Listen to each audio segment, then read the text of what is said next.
Pride and Prejudice, Chapter 29. Mr. Collins's triumph, in consequence of this invitation, was complete.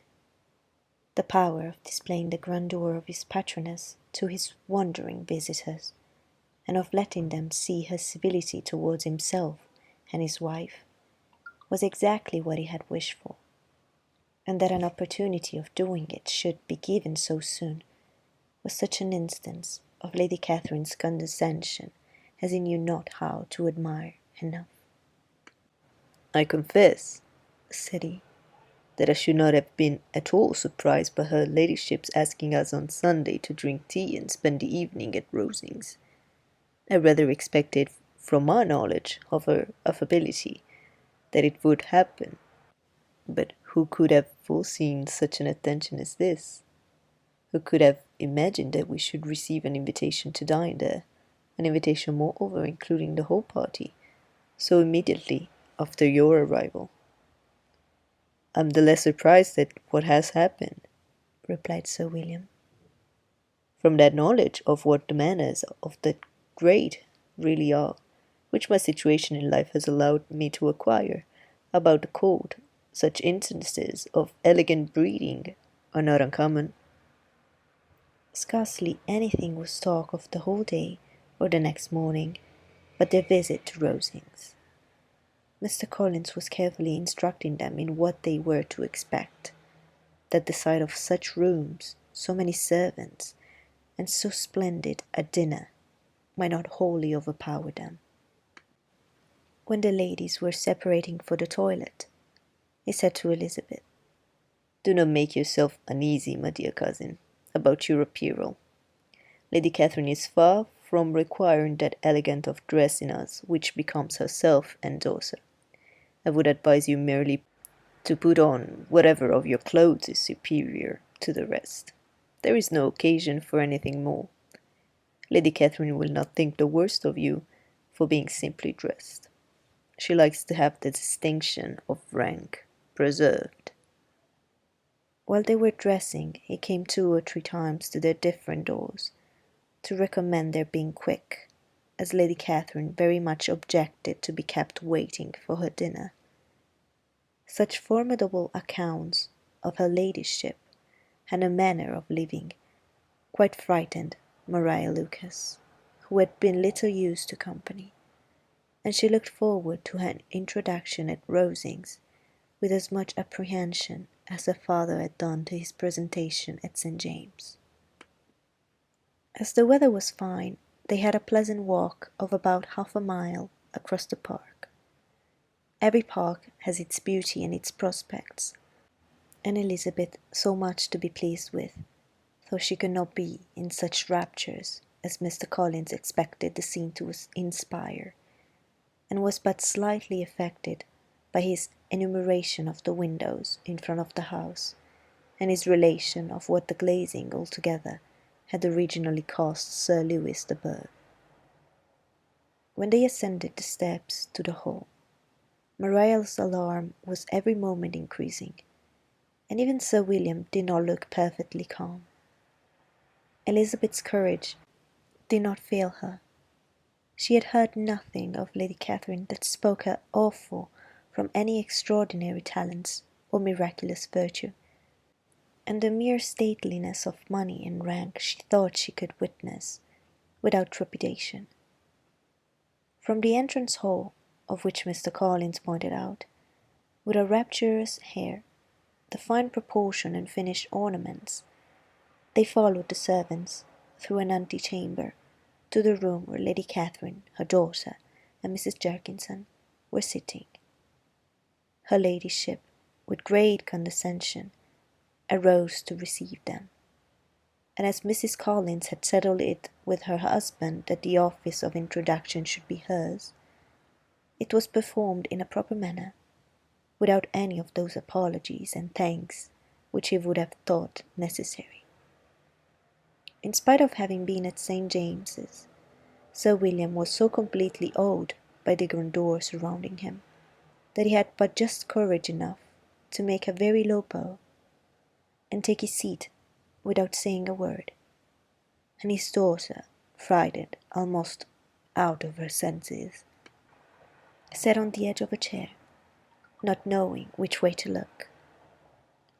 Elizabeth found herself quite equal to the scene, and could observe the three ladies before her composedly. Lady Catherine was a tall, large woman, with strongly marked features, which might once have been handsome. Her air was not conciliating, nor was her manner of receiving them such as to make her visitors forget their inferior rank. She was not rendered formidable by silence, but whatever she said was spoken in so authoritative a tone as marked her self-importance, and brought Mr. Wickham immediately to Elizabeth's mind, and from the observation of the day altogether, she believed Lady Catherine to be exactly what he had represented.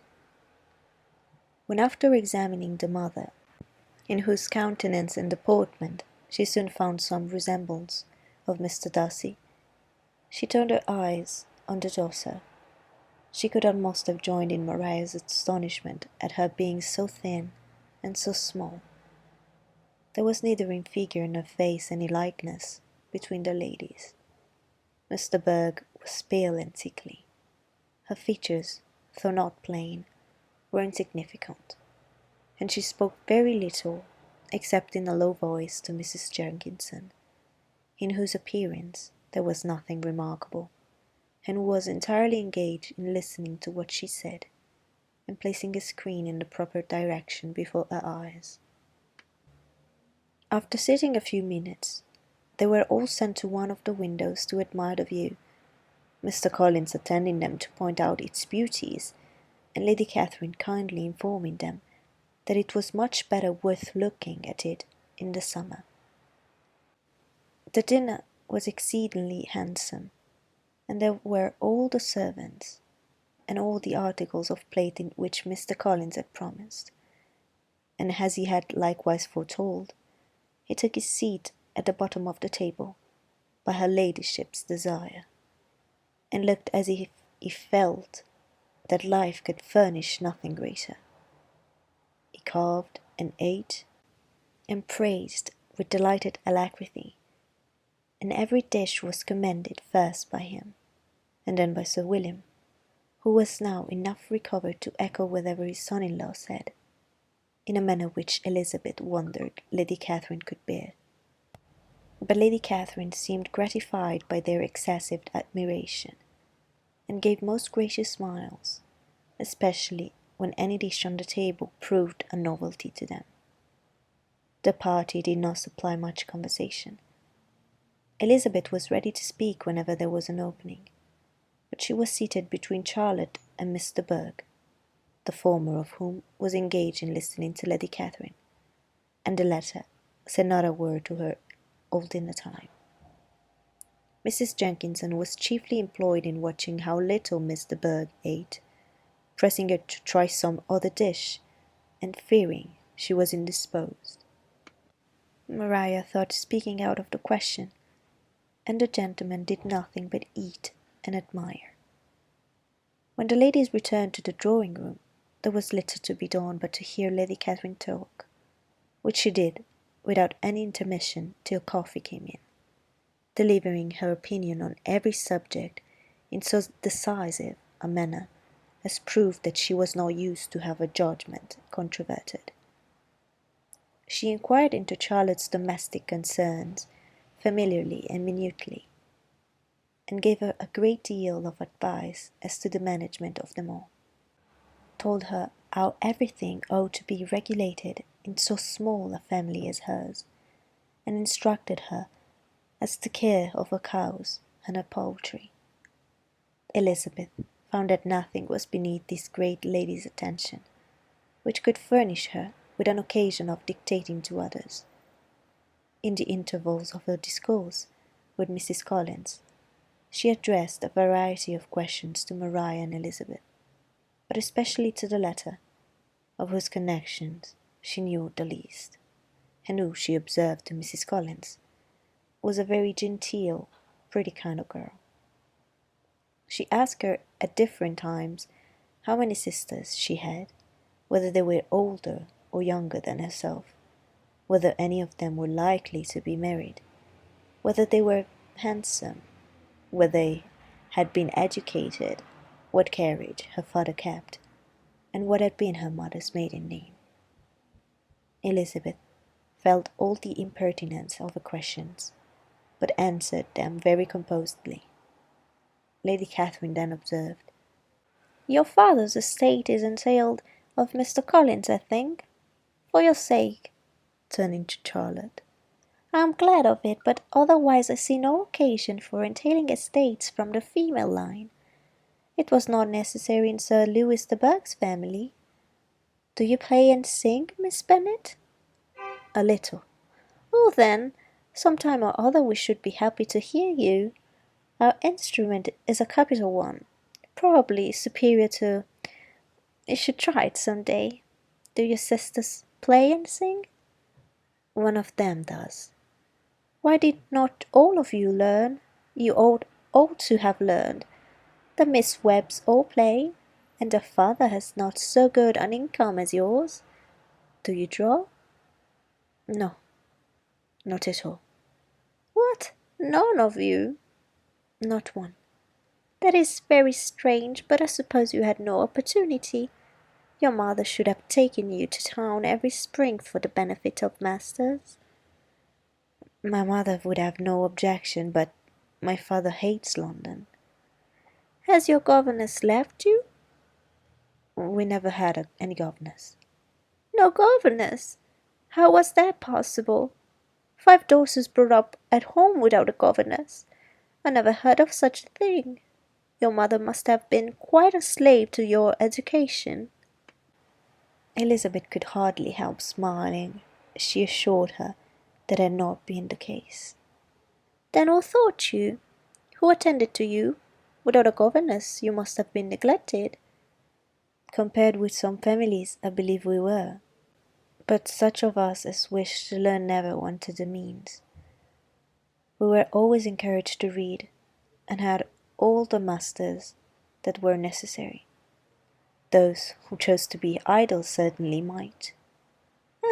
"No doubt, but that is what a governess would prevent. And if I had known your mother, I should have advised her most strenuously to engage one. I always said that nothing is to be done in education without steady and regular instruction, and nobody but a governess can give it. It is wonderful how many families have been the means of supplying in that way.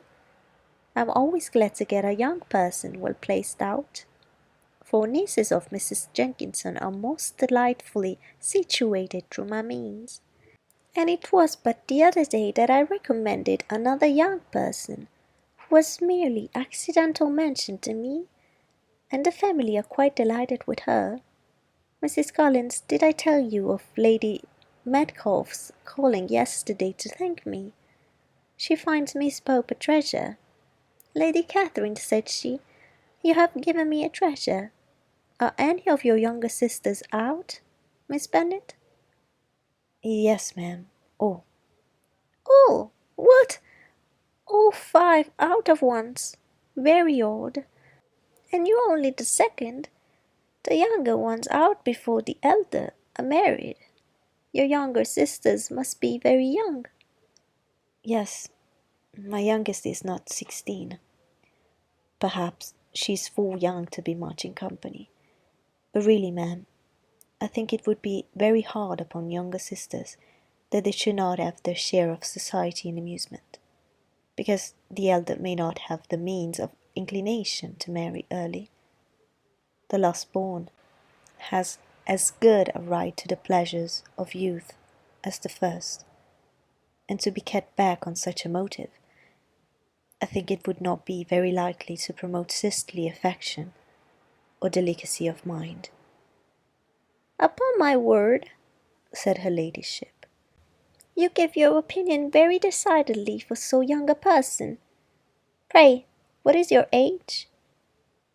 "With 3 younger sisters grown up," replied Elizabeth, smiling. "Your ladyship can hardly expect me to own it." Lady Catherine seemed quite astonished at not receiving a direct answer, and Elizabeth suspected herself to be the first creature who had ever dared to trifle with so much dignified impertinence. "You cannot be more than 20, I'm sure. Therefore you need not conceal your age." "I'm not 21." When the gentlemen had joined them, and tea was over, the card tables were placed. Lady Catherine, Sir William, and Mr. and Mrs. Collins sat down to quadrille, and as Miss de Bourgh chose to play at casino, the two girls had the honour of assisting Mrs. Jenkinson to make up her party. The table was superlatively stupid. Scarcely a syllable was uttered that did not relate to the game, except when Mrs. Jenkinson expressed her fears of Miss de Bourgh's being too hot or too cold, or having too much or too little light. A great deal more passed at the other table. Lady Catherine was, generally speaking, stating the mistakes of the three others, or relating some anecdote of herself.